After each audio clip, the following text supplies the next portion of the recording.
By ஒரு சில பேருக்கு வெளிநாட்டுக்கு போய் வேலை செய்யணும் அப்படின்ற ஆசை அதிகமா இருக்கும். ஆனா அவங்க எவ்வளவுதான் முயற்சி செஞ்சாலும் வெளிநாட்டுக்கு போற யோகம் கிடைக்காது. இது எதனால? மனிதனுக்கு பணம், காசு, காரு, பங்களா, யோகம், ஒரு பதவி, போஸ்டிங் எல்லாத்துக்கும் யோகன்ற ஒரு வார்த்தை நம்ம தேவைச்சிட்டிங்க. எல்லாமே பண்ணிட்டீங்க, சர்டிஃபிகேட் வாங்கிட்டீங்க, காசும் கட்டிட்டீங்க. ஜூட்டுனா பறக்க வேண்டியதுதான், ஆனால் பறக்க முடியாது. ஏன் அப்படின்னு முன்னேற்றம் தான். ஸோ நம்ம நடக்கிறதுக்கு ஒரு பாதை இல்லைன்னா தடை நிற்கிதுன்னு அர்த்தம். அதை உடச்சி தள்ளி விட்டு நீங்கள் போனீங்கன்னா அழகாக பிறந்த லைஃப்பில் செட்டில் ஆகிடும்.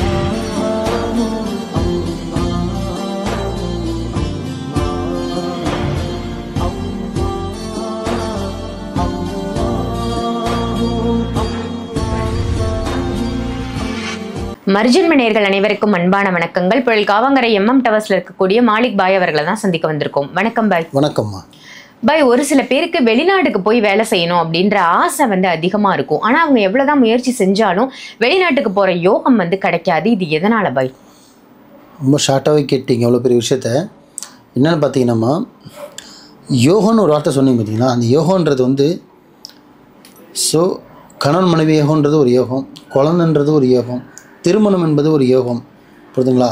வசதி வாய்ப்புன்றது ஒரு யோகம், ஒரு பாஸாக இருந்து ஒரு லீடராக இருந்து பண்ணுறதுக்கு ஒரு யோகம், புரியுதுங்களா?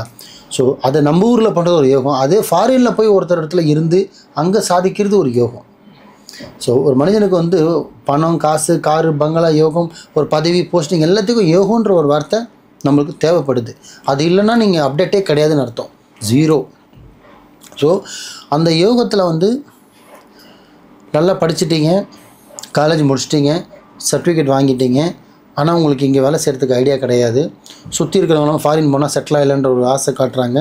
உங்களுக்கும் அந்த ஆசை இருக்குது, பிஸ்னஸ் நாலேஜும் இருக்குது, வேலை செய்யணுன்ற ஒரு தன்னம்பிக்கையும் இருக்குது, போய் சம்பாரித்து சாதிக்கணும், ஜெயிக்கணுன்ற எண்ணமும் இருக்குது.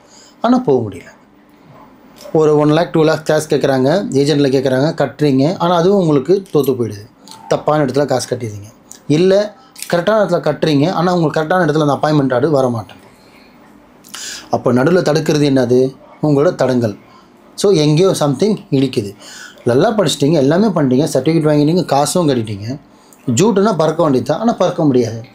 ஏன் அப்படின்னு பார்த்தீங்கன்னா, எல்லா யோகமும் இருக்கிற மாதிரி ஒரு தனிப்பட்ட மனுஷனுக்கு வெளிநாடுன்றது ஒன்றும் பெரிய சந்திரமண்டலம் ஒன்றும் கிடையாது, புரியுதுங்களா? விண்வெளி ஒன்றும் கிடையாது. எப்படி மதுரை, திருச்சி, கோயம்புத்தூர் நம்ம பஸ்ஸில் போகிறோமோ, ட்ரெயினில் போகிறோமோ, அது மாதிரி ஃபாரின்ன்றது ஃப்ளைட்டில் போகிறோம். இவ்வளோ தான் வித்தியாசம், லாங் டிஸ்டன்ஸ் தான். ஆனால் அதில் ஒரு வாஸ்துன்னு ஒன்று இருக்குது உங்களுக்கு. என்னென்னு, நீங்கள் வடக்கு சைடு போனால் தான் வாழ்க்கையில் முன்னேற முடியும்னா வடக்கு நோக்கி தான் நீங்கள் ஓடணும், புரியுதுங்களா? நீங்கள் தெற்கு நோக்கி ஓடணும் தான் உங்களோட வாழ்க்கை செழிப்பாக இருக்குன்னா நீங்கள் தெற்கு நோக்கி தான் ஓடணும். இல்லை கிழக்கு பார்த்து தான் நீங்கள் போகணுன்னு விதி இருந்தால் கிழக்கு பார்த்து தான் போகணும். இல்லை மேற்குனா மேற்கு. இந்த மாதிரி ஒரு மனுஷனுக்கு 4 திசை இருக்குது, 4 மூலை மாதிரி 4 திசை இருக்குது. அதில் உங்களுக்கு நீங்கள் எதிர்பார்க்குறது அமைப்பில் உங்களுக்கு இருந்து, வெளிநாட்டு போகிற யோகம் இருந்து, அந்த ஒரு அமைப்பாக எக்ஸாம்பிள் ஒரு சிங்கப்பூர் வச்சிங்க, மலேசியா வச்சிங்க, இங்கே இருக்கீங்க, உங்களுக்கு அந்த திசை, அந்த காற்று, அந்த திசை உங்களுக்கு அமைப்பு இருக்குது. அந்த ரிசக் அந்த இடத்துல தான் உங்களோட வருமானம், உணவு, இருக்கும் இடம் எல்லாமே அங்கே தான் உங்களுக்கு இருக்குன்னு அமைப்பு இருந்ததுன்னா எவனாலுமே தடுக்க முடியாது, வந்தே தீரும். அதுக்காக நீங்கள் எந்த பரிகாரமும் செய்ய தேவை. ஆனால் அந்த பரிகாரத்தில் பார்த்தீங்கன்னா உங்களுக்கு அந்த அமைப்பு இருந்தும் சில தடைப்பட்டு நிற்கிது. எல்லாமே முடிச்சிட்டோம், ஆனால் போக முடியல அப்படின்னா எதனா ஒரு வகையில் பார்த்தீங்கன்னா உங்களுக்கு எதனா ஒரு தடை நிற்கும். வெளிநாட்டு போகிற யோகத்துக்கு தடை நிற்கும், இல்லை ஒரு அப்டேட் ஆகிறதுக்கு வாழ்க்கையில் முன்னேறதுக்கான ஒரு தடை நிற்கும், இல்லை எதனா உங்கள் குடும்பத்தில் எதனா ஒரு சேவனையோ எதனா ஒன்று ஏவி விட்டுருப்பான். வாழ்க்கையை குடும்பம் வளரக்கூடாது, குடும்பம் தலை தூக்கக்கூடாது, முன்னேறவே கூடாது, என்ன செஞ்சு வச்சுருப்பான். இல்லை உங்களுக்கான டைம் இருக்காது, கெட்ட நேரம் போயிட்டுருக்கோம். அப்போது நீங்கள் என்ன பண்ணுவீங்க? சில ஜோசியத்தை காமிச்சிட்டு தப்பான கணிச்சு கொடுப்பாங்க. சூப்பராக இருக்குது, இப்போ ஏறி பாருங்கள், ஸ்ட்ரைட்டாக போயிடலான்னுவாங்க.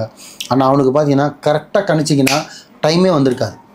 அதாவது வெளிநாட்டு போகிறதுக்கான வாய்ப்பு. ஆமாம்மா, எல்லாருமேலாம் போயிட முடியாதுமா, காசு வச்சாலும் பண்ணிட முடியாதுமா. எல்லாத்துக்கும் ஒரு யோகம் இருக்கணும். நான் தான் சொன்னேன், இந்த திசையில் போனால் தான் உங்களுக்கு வாழ்க்கை தலை தூக்கணும் விதி வந்துட்டால் நீ அந்த திசை நோக்கி தான் நீ போய் ஆகணும். அந்த டைமே உங்களை அந்த திசைக்கு கொண்டு போயிடும், புரியுதுங்களா? இப்போ நீங்கள் பிறக்கும்போது நீங்கள் மீடியாவில் போய் நினச்சினா பிறந்தீங்க, இல்லை வளர்ந்தீங்களா? இல்லை நான் இதுமாரி உட்காருவேன்னு நினச்சேனா? ஸோ நம்ம கணிக்கிற ஆளாக இருந்தாலும் என்ன கணிக்கிறதுக்கு முன்னாடி இந்த தொழிலுக்கு நான் இந்த வேலைக்கு நான் என்ன கணிச்சதை படைச்சவன் தானே. உனக்கு இதில் தான் தம்பி சாப்பாடு, இதில் பண்ணி தான் நீ உணவணும், இதில் பண்ணி தான் நீ வாழ்க்கையில் முன்னேறணும், இது பண்ணி தான் உன் பசங்க சாப்பிடணும்னு விதி தானே. அந்த விதியே உங்களை கொண்டு போயிடும் அது வெளிநாட்டுக்கு. ஸோ அதில் பார்த்தீங்கன்னா சில தடைகள் இருக்கும், கர்மா தடை இருக்கும் வெளிநாட்டுக்கு, அதுவும் கர்மா இருக்குது. ஏன்னா கர்மா தடை பாதிப்பில் உங்களுக்கு பெருசாக இருக்கிறதுலே பெரிய பாதிப்பு கர்மா பாதிப்பு தான். ஏன்னா முன்னேற விடாது, தலை தூக்க விடாது, முன்னேற்றம் வராது, பெருசாக நீ யோகம் காண முடியாது, ஒரு லெவலுக்கு வர முடியாது, உன்னை அடிமட்டத்திலே வச்சுருக்கோம். ஏன்னா நீ பண்ண பாவம் அந்த மாதிரி, உன்னை பெற்றோர்கள் பண்ண பாவம் அந்த மாதிரி.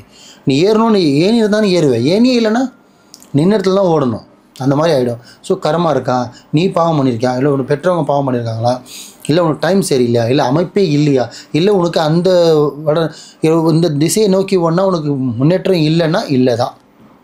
இதெல்லாம் ஒரு மனுஷனுக்கு என்கிட்ட வராங்கன்னா உட்கார வச்சு கணிச்சு பார்த்துட்டு, தம்பி யோகம் இருக்குது போகலாம், ஏன்னா இப்போ போகாத, போகலாம், இல்லை இப்போ போகிற டைம் இருந்தால் போகணுவேன், இல்லைப்பா போகிற டைம் இல்லை இப்போ வேணாம், ஒரு வருஷம் விட்டுடு, ஒரு வருஷம் கழிச்சு ட்ரை பண்ணி கம்பல்சரி போய்டுவேன், நீ எந்த பரிகாரமும் பண்ண தேவை இல்லை பை, போகிற டைம் எல்லாமே இருக்குது, தடை இருக்குது, தடங்கள் இருக்குது, இல்லை ஏன்னா செஞ்சு வச்சுருக்காங்க, இல்லை உனக்கு கர்மாவில் பாதிக்கப்பட்டிருக்கு, இதெல்லாம் பார்த்து நம்ம கிளியர் பண்ணோன்னா 100% போகலாம். முதல்ல போகிற அமைப்பு உனக்கு இருக்கணும் இறைவன் படியே. இது இருந்தும் தடைகள் மனுஷனால் ஒரு பாதிப்பு இருந்தால் அது தடை நீக்கணும். பாவம் பண்ணியிருக்கேன் அந்த தடையை நீக்கணும். இந்த தடையெல்லாம் நீக்கினதாம நம்ம நடக்கிறதுக்கு பாதையே கிடைக்கும். அது நீ ஃபாரின் போனான்னா பக்கத்துக்கிட்ட இருக்கிற கோயம்புத்தூர் போனால் என்ன இருக்குது, எல்லாமே ஒரு முன்னேற்றம் தான். ஸோ நம்ம நடக்கிறதுக்கு ஒரு பாதை இல்லைன்னா தடை நிற்கிதுன்னு அர்த்தம். அதை உடச்சி தள்ளி விட்டு நீங்கள் போனீங்கன்னா அழகாக பார்த்து லைஃப்பில் செட்டில் ஆகிடலாம். ஸோ இந்த வெளிநாட்டு யோகம்ன்றது முதல்ல உங்களுக்கு இருக்கான்னு தயவு செஞ்சு கணிங்க. வெளிநாட்டுக்கு போகிறேன் எடுத்தோடனே அப்பா படித்து முடிச்சிட்டேன், வெளிநாட்டுக்கு போகிறேன், பாஸ்போர்ட் வாங்கிட்டேன், அவ்வளோதான், ஒரு ஏஜெண்ட்டை பார்த்து காசை கட்டிட்டு உட்காந்துட்டு 3 மாதம் செய்யாதீங்க. பாஸ்போர்ட் வாங்கிட்டீங்களா, படிச்சிட்டிங்களா, சர்டிஃபிகேட்லாம், முதல்ல இதுக்கு நீங்கள் ஃபிட்டா, டாக்டர் ரிசல்ட்டு போய் வாங்குறீங்கல்ல, மெடிக்கல் ரிசல்ட் வாங்குறீங்கல்ல, அந்த மாதிரி இதுக்கு நீங்கள் ஃபிட்டா, வெளிநாட்டுக்கு போகிற யோகம் எனக்கு இருக்கா, அப்புறமா உங்களோட மெயின் செட்டுக்கு நீங்கள் கொண்டு வாங்க. என்னென்னு ஒரு 300 ரூபா கொடுத்து என்ன மாதிரி ஆளுக்கிட்டோ, இல்லை பக்கத்தில் இருக்கிற ஆளோ, இல்லை நேர்பையில் சாமியார்கிட்டயோ, ஜோதிடர்கிட்டயோ, இல்லை எங்களை மாதிரி ஆள்கிட்டோ, இல்லை என்கிட்ட வாங்க, உனக்கு வெளிநாட்டுக்கு போகிற யோகமால இருக்கான்னு நான் சொல்கிறேன். அதுக்கப்புறம் நீ வெளிநாட்டுக்கு போய் சம்பாதிக்கிறத பற்றி யோசி. முதல்ல ஒரு நாள் ஏற முடியுமான்ற தெம்பு யார் மேலே இருக்கணும், உங்கள் கையில் இருக்கணும். அதுக்கப்புறம் நீங்கள் அதை பற்றி யோசிக்கணும். தலையும் தெரியாது வாழும் தெரியாது எதுவுமே இல்லாமல் வெளிநாட்டுக்கு போக முடியலன்னு இன்றைக்கும் நிறைய பேர் தவச்சிட்ருக்காங்க. ஃபாரின் போக முடியல, ஃபாரின் போய் தான் சம்பாதிக்கணும், ஃபாரின் போய் சம்பாதிக்கணும் எல்லாராலையும் முடிஞ்சிடாதுமா. சில பேருக்கு அந்த அமைப்பு இருக்கணும், இல்லைன்னா அதை வர வைக்கணும். இதுதான் விஷயம்.